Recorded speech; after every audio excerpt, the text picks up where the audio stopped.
Dear students, welcome back to my class. So today we are starting with another topic of our paper, that is trapping and collection of animals. And here I am starting with the subtopic of this main, that is collection of flying insects. So let's move. For what purposes we are using collection and trapping of animals in ecology? This procedure is used mainly for the ecological as well as behavioral studies.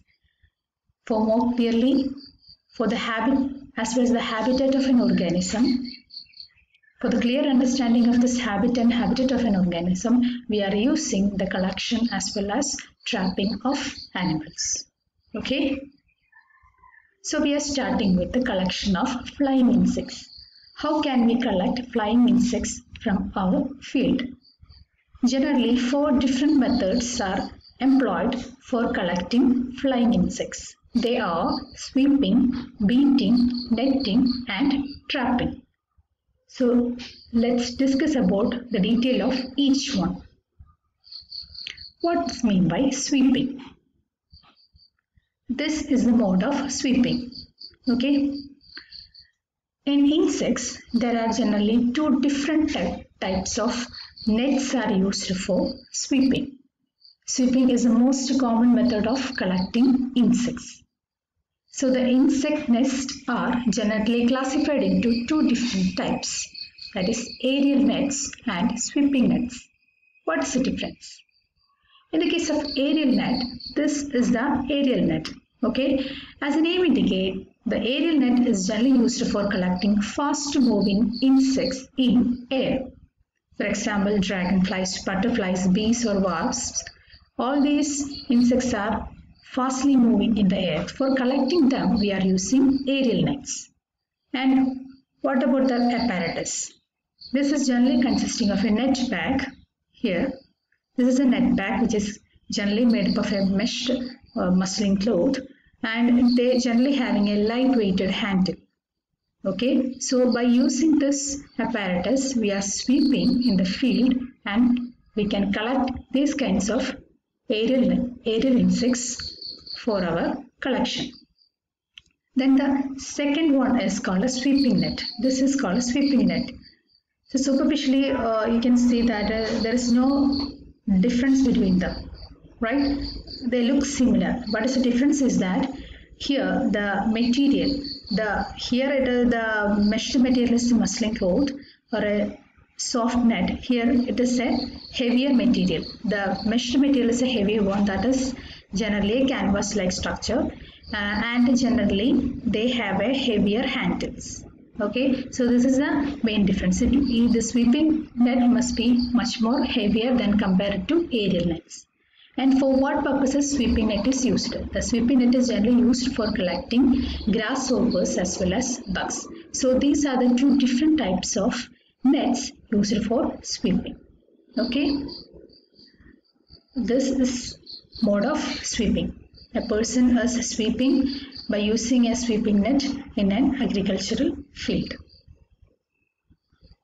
Then comes the beating net. This is the beating net. So for what purposes we are using? For dislodging insects from leaves and branches, we are using beating net. Okay, we know that some insects are generally found or concealed in the branches of plants or herbs or shrubs or trees. For mainly dislodging these kinds of insects, we are using beating net.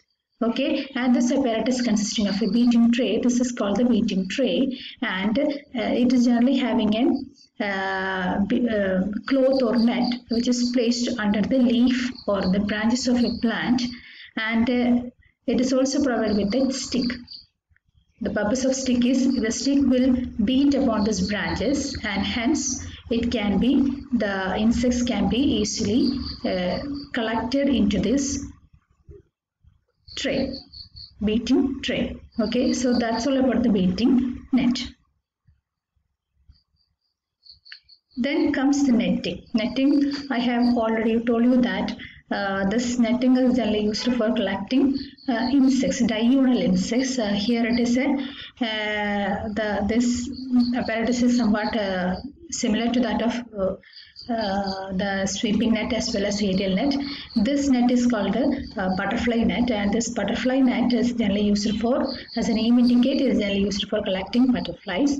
And the apparatus is generally consisting of a light cloth which is hung from a handled metallic loop. This circular structure is called the metallic loop or ring, and from this ring this cloth is just hanging downwards, and apart from that, generally this apparatus is also having a handle for holding this apparatus. Okay, so that's all about the butterfly net.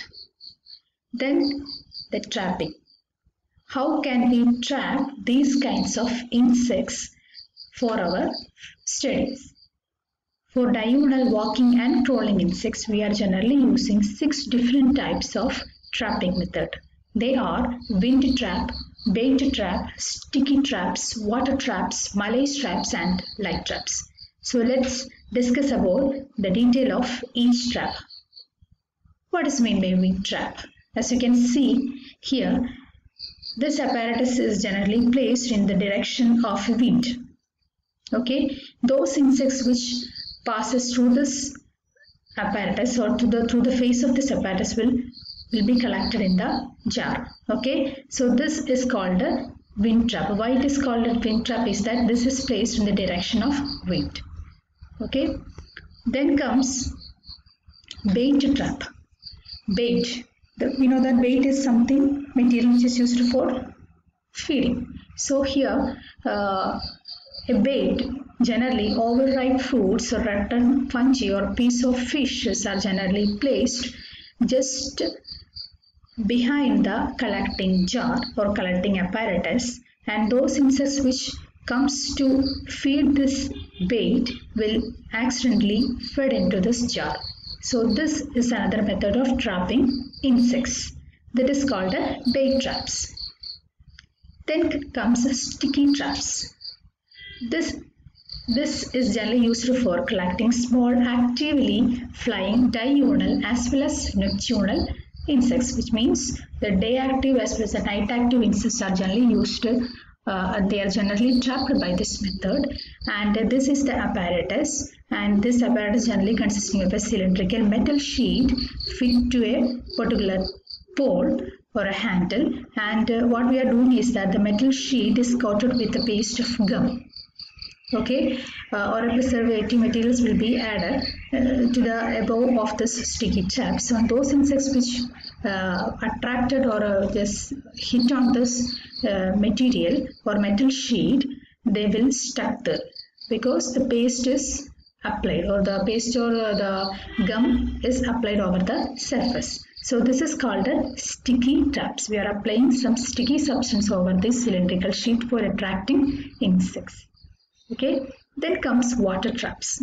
What may be the reason for water traps? These are generally used for collecting insects, aquatic insects. What we are doing that is generally consisting of a shallow tray and having this dimensions, and they contains water, and we are adding some detergents to this water. For what purposes? For reducing the surface tension, we are adding some detergents.